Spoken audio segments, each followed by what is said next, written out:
రాజకీయాలను social media ఎంతగానో ప్రభావితం చేస్తోందని మాజీ ఎంపీ వినోద్ కుమార్ తెలిపారు. వాట్సాప్, ఫేస్బుక్, ట్విట్టర్, ఇన్స్టాగ్రామ్, యూట్యూబ్ను పట్టుకుని మోదీ ప్రధాని అయ్యారని విమర్శించారు. ఇక వచ్చే పార్లమెంటు ఎన్నికల్లో బీఆర్ఎస్ సత్తా చాటుతామని ఎమ్మెల్యే కౌశిక్ రెడ్డి స్పష్టం చేశారు. కరీంనగర్ లోక్సభ స్థానంలో గులాబీ జెండా ఎగరడం ఖాయమన్న ఆయన కాంగ్రెస్ నేతల వ్యాఖ్యలను తీవ్రంగా ఖండించారు. సిరిసిల్లలో ఏర్పాటు చేసిన బీఆర్ఎస్ సోషల్ మీడియా వారియర్ సమావేశంలో కేటీఆర్తో పాటు వినోద్ కుమార్, కౌశిక్ రెడ్డి పాల్గొన్నారు. మోడీ గారు 5 పట్టుకొని ప్రధానమంత్రి అయ్యాడు. Facebook, Twitter, Instagram, WhatsApp, poor, YouTube, ఈ 5 పట్టుకొని ప్రధానమంత్రి అని ఆయనే. నాకు ఒకరు బీజేపీ మిత్రులు చెప్పిండు, మేము ఎక్కువ మాట్లాడుకుందాము, వాళ్ళకి ఇప్పుడు కేంద్ర మంత్రులు చాలా మంది ఉన్నారు. ఒక అతను చెప్పిండు, ఈ మోడీ ఎక్కడా వచ్చి ఇప్పుడు దాపరించాడు మా మీద అన్నాడు. ఏందో అని నేను అడిగినా, అరే ఒక రాష్ట్రానికి ముఖ్యమంత్రి కానీ మా మైండ్లన్నీ ఖరాబ్ చేసేసాడు. మోడీయే ప్రధానమంత్రి అవుతాడు, మోడీయే ప్రధానమంత్రి అవుతాడు 2014లో. అంటే అంత థాట్ పోలీసింగ్ అంటే మన పైన రుద్దబడ్డది. ఈ దేశంలో ఆ గుజరాత్ మోడల్ ఇవ్వనికి అర్థం కాదు. కేటీ రామారావు గారు పంచాయతీరాజ్ మంత్రి మొదటిగా 2014లో ఏదో అక్కడ చాలా గొప్పగా ఉందంటే పోయి స్టడీ చేసి వచ్చారు.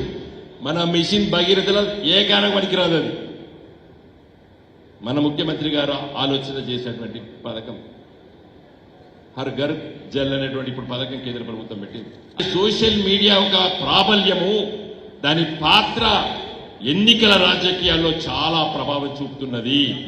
ఓటర్ల పైన ప్రభావం చూపించేటువంటి శక్తివంతమైనది సోషల్ మీడియా అని చెప్పి నేను గ్రహించక తప్పలేదు. నాకు ఎవరైనా సోషల్ మీడియాకి దూరంగా ఉంటా అని చెప్తే వాడు మూర్ఖుడుగానే ఉన్నాడు. కేసీఆర్ గారు చేసిన అభివృద్ధి ఈ భారతదేశంలోనే ఎక్కడ కూడా ఏ రాష్ట్రంలో కూడా చెయ్యండి. మీ అందరు కూడా గుర్తు పెట్టుకోవాలని సందర్భంగా మీ అందరు కూడా తెలియజేస్తా ఉన్నాను. ఈ కాంగ్రెస్ వాళ్ళు విర్ర వీగుతుంటే నా ఒళ్ళంతా మండుతుంది, చిర్రపుల్లు వాగినట్టు ఉన్నది. కానీ బిడ్డ కాంగ్రెస్ వాళ్ళకి చెప్తా ఉన్నాం, ఏందో మాట్లాడుతున్నాడు. ఆయనకు చెప్తా ఉన్నాం, ఈ రాబోయే పార్లమెంట్ ఎలక్షన్ లో దేకలేంగే భయ్, మీరెంతనో మేమెంతనో దేకలేంగే అని చెప్పి సందర్భంగా మీకు కూడా తెలియజేస్తా ఉన్నాం. కరీంనగర్ పార్లమెంట్ గడ్డ మీద నుంచే తెలంగాణ వచ్చింది.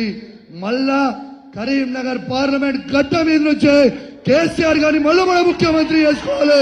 ఇది దయచేసి మీ అందరికీ దండం పెట్టి చెప్తా ఉన్నా. నేను ఒక్కటే అడుగుతున్నా, ఈ చాతగాని దత్తమ్మలను అడుగుతా ఉన్నా, ఈ కాంగ్రెస్ బీజేపీ పార్టీ వాళ్ళని అడుగుతా ఉన్నాను. మీకు ధైర్యం ఉంటే, మీకు దమ్ముంటే